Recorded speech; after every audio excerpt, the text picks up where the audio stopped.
So you guys already know the Samsung Galaxy S20 just got announced, and for us S8 users and S8 owners, like, I felt so sad about it because I'm like, dude, it's almost like when you see somebody win a prize and they don't really deserve it. Now, I'm not saying the S20 doesn't deserve it. It's going to be a great phone and everything, but the Galaxy S8 is like sitting on the sideline and it's just crying because people don't think that it loves it or whatever, but that's not the case.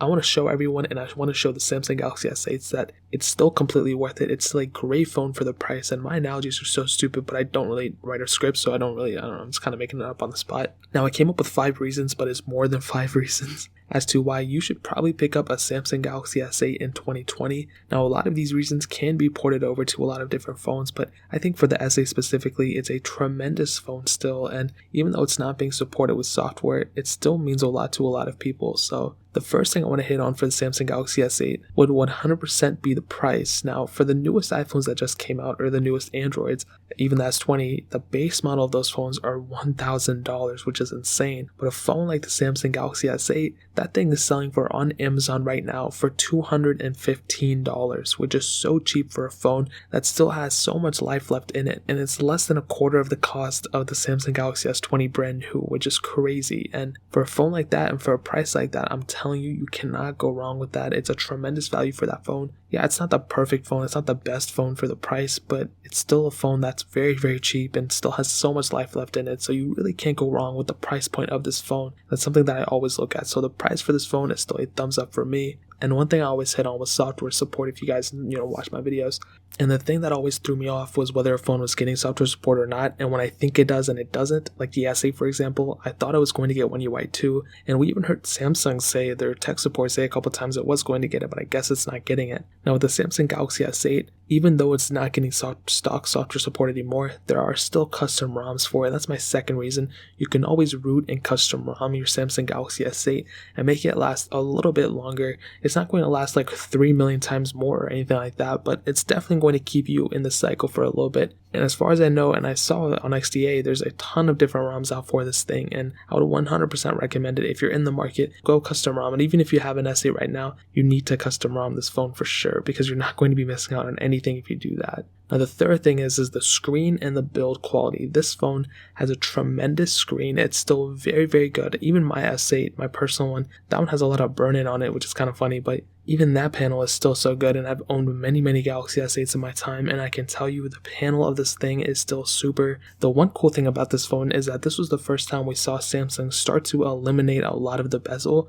and they were kind of going for that more bezel-less design, and that was a super important thing because this design is really almost timeless because it's so symmetrical. There's no camera holes or anything like that, which there are, but it's not on the screen, and that really makes this phone feel so much more premium than it is. Even though it is super premium, but the panel is definitely one of the most awesome things for this phone. And like I said, the build quality, that's a really awesome build quality on this thing too. Every time I pick this thing up, I can definitely feel the premiumness of this phone. I can definitely feel just how important this phone is, and that's one of the coolest things about this phone for sure. Even though it came out in 2017, it's not a super old phone, but it's kind of in that range where we started kind of going into that more bezel-less route, and the Galaxy S8 definitely kind of paved the way in my opinion for that. Now these next two things I kind of combine into one, which would be the micro SD card slot and the headphone jack. A lot of people might not even have noticed that the Galaxy S20 actually removed the headphone jack, but the Galaxy S8 actually kept it, which is super cool, which it always kept it because it's, it was built with it. And the coolest thing about the Galaxy S8 is that it does have that micro SD card slot, so you can go and expand that storage for however much you want to.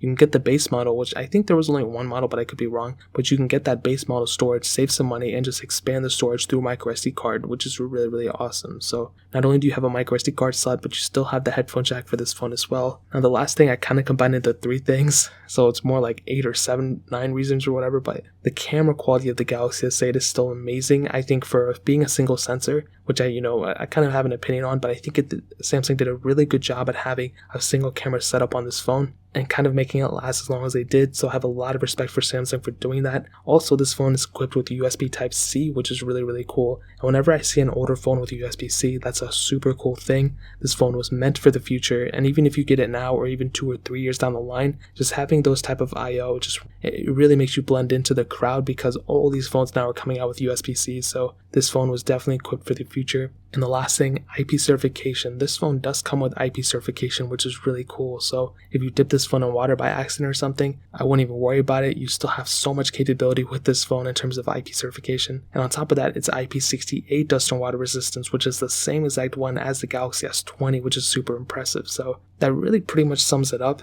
The S20 I think is still completely worth it, and it still has a bit of life left in it for sure. So if you guys want to pick one up, I'll leave the first link down in the description. That'll take you on Amazon, where I'll link it for the cheapest price. But that is pretty much it. If you guys have any other questions or anything, leave it down in the comment section as well. Hit that like button, that would mean so much, but definitely hit that subscribe button. Every single subscriber that we get really does count, so it means so much if you guys could hit that. Also check out the other links down in the description as well. My Twitter, my Instagram, my second channel. All those links are linked down below. I'd really appreciate it if you guys could check it out. More importantly than everything else, I love every single one of you guys. Hopefully I'll catch you guys in the next video. Peace out till then.